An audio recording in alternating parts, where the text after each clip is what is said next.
Maple Hollow was the kind of town people described with a smile. Quiet. Safe. Predictable. It sat just far enough from the city to feel untouched by chaos. Parents didn't rush their kids indoors before sunset. Neighbors waved instead of locking doors. Nothing truly bad ever happened here, at least, that's what people believed. On a Thursday afternoon in early fall, 9-year-old Oliver Grant finished his homework faster than usual. At 4:05 p.m., he asked his mother if he could ride his bike to the park. It was 2 blocks away. The same park he'd gone to dozens of times before. She hesitated, only for a second, then nodded. At 4:12 p.m., Oliver stepped outside. His backpack rested against the wall, forgotten. His bike tires rolled softly against the pavement as he crossed the street. His mother watched from the kitchen window until he turned the corner. That was the last time she saw him. At first, everything felt normal. The afternoon stretched on. Dinner preparations began. The sun dipped lower. By 5:30 p.m., Oliver still hadn't returned, but that didn't raise alarms. Kids lost track of time. Always had. By 6 p.m., his mother stepped onto the porch and called his name. No answer. She checked the park. The swings moved gently in the wind. A few kids were still there, but Oliver wasn't. What was there was his bike, lying on its side near the bench. Not stolen. Not damaged. Just abandoned. That's when her chest tightened. At 6:40 p.m., his father began driving the neighborhood, stopping strangers to ask if they'd seen a boy in a blue hoodie. At 7:03 p.m., the police were called. Officers arrived quickly. Flashlights cut through hedges and tree lines.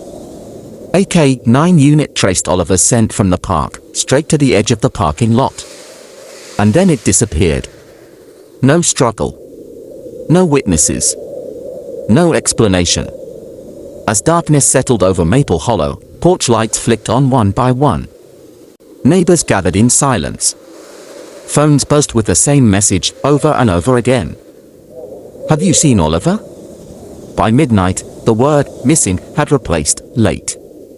And though no one said it out loud, everyone felt it. This wasn't a misunderstanding. This wasn't a runaway. Something had gone wrong. Very wrong. And before the sun rose again, Maple Hollow would begin to realize something far more unsettling than a missing child.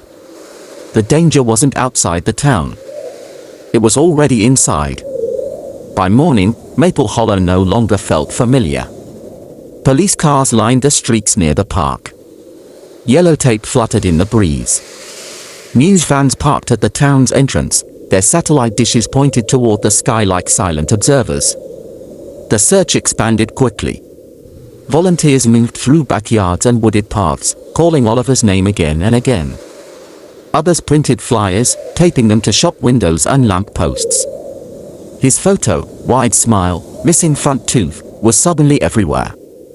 And then the stories began. A woman claimed she'd seen a white van idling near the park. A dog walker said a man had been watching the kids earlier that week. A store clerk remembered Oliver talking to someone older near the candy aisle. Each tip sounded believable. None of them lined up. Police logged every call. Every rumor. Every half-remembered detail. The problem wasn't a lack of information. It was too much of it.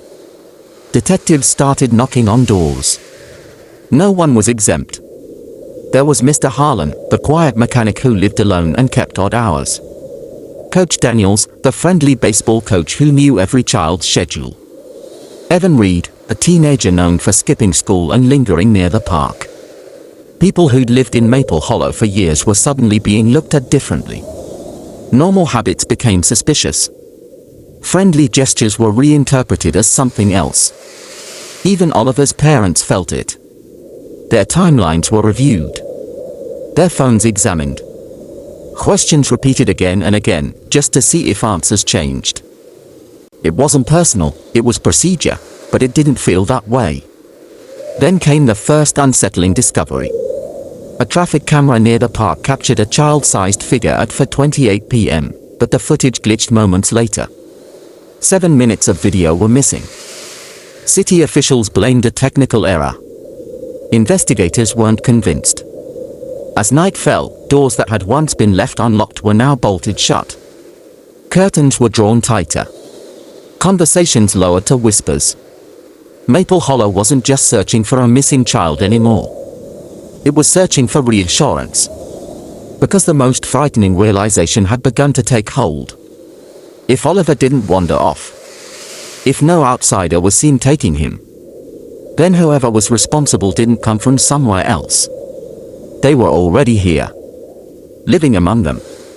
And the longer Oliver remained missing, the more one question echoed through the town. Who are we protecting, and who are we afraid of? 5 days after Oliver Grant disappeared, Maple Hollow stopped whispering.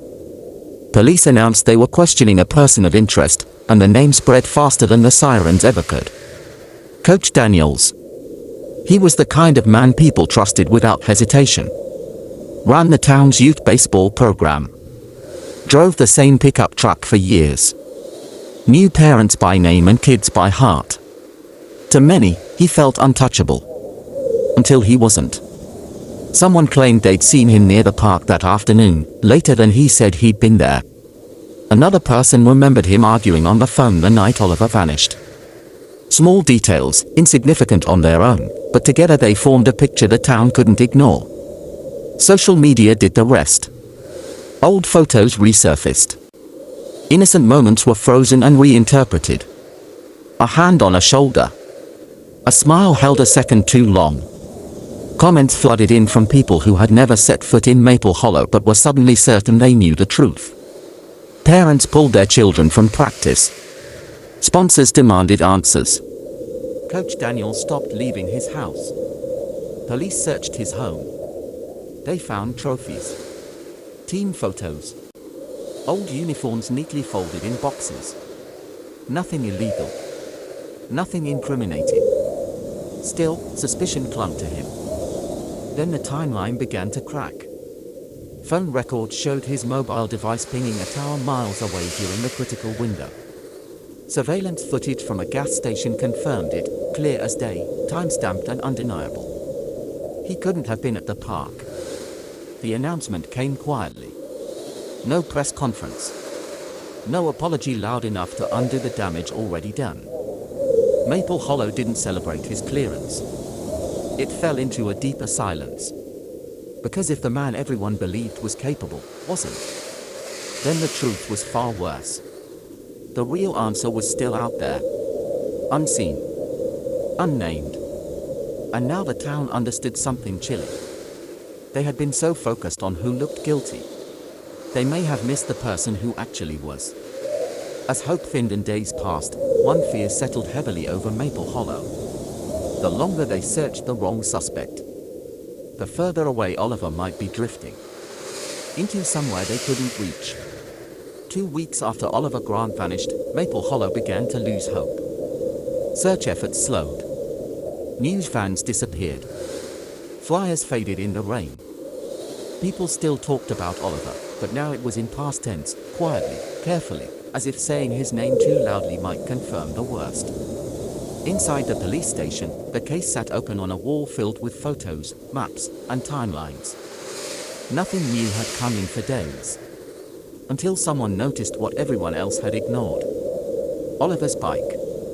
It had been catalogued, photographed, and stored early on. A routine step. But when it was reviewed again, a junior investigator paused. The tires were clean, too clean for a ride through the park. Except for one faint detail on the rear wheel. Fine gravel. Not dirt. Not sand. Crushed stone. There was only one place in Maple Hollow that used that specific kind of gravel. An old service road behind a closed storage facility, less than a mile from the park. Investigators returned to the traffic footage near the park, this time frame by frame. The missing minutes were still gone, but something else stood out. A dark sedan passed the camera twice within 10 minutes. It wasn't speeding. It wasn't stopping. It was circling.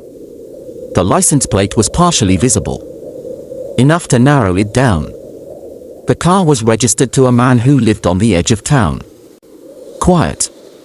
Unremarkable. He worked night shifts and kept to himself. He hadn't been interviewed because no tip had ever mentioned him. That changed quickly. When detectives arrived at his door, his story sounded rehearsed. He said he'd been asleep all afternoon. No one could confirm it. His phone records placed him near the park longer than he claimed.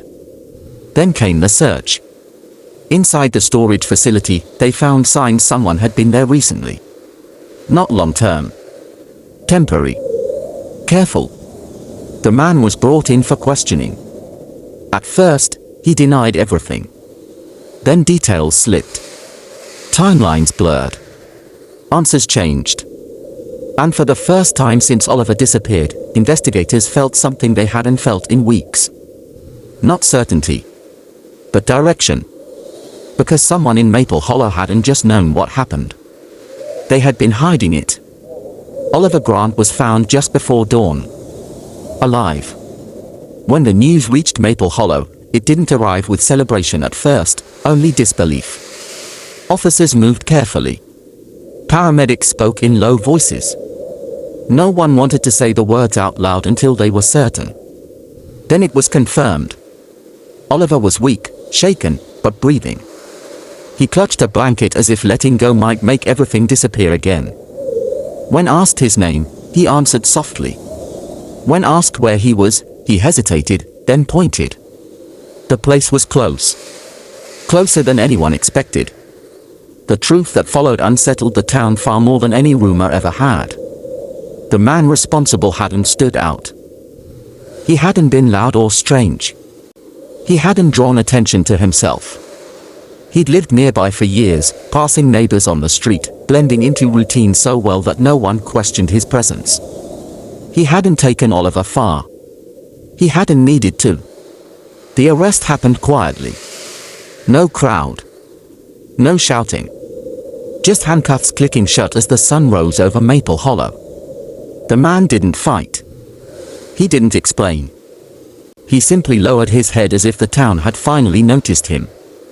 As Oliver was reunited with his parents, relief washed over the community, but it didn't erase what had been learned. People replayed memories they once ignored. Moments that felt harmless at the time now carried weight. A wave that lasted a second too long. A car parked where it didn't belong. A feeling brushed aside because it seemed impolite to question it. Maple Hollow returned to its routines, but not to its innocence. Doors stayed locked. Parents walked their children farther than before. Trust, once freely given, now came with hesitation. The town had learned a quiet, unsettling truth. Danger doesn't always announce itself. It doesn't always come from outside. Sometimes, it waits patiently, counting on the belief that nothing bad happens here. And long after the headlines faded, one thought lingered in Maple Hollow, unspoken but shared by all. The most frightening things aren't the ones we don't know. They are the ones we never thought to question.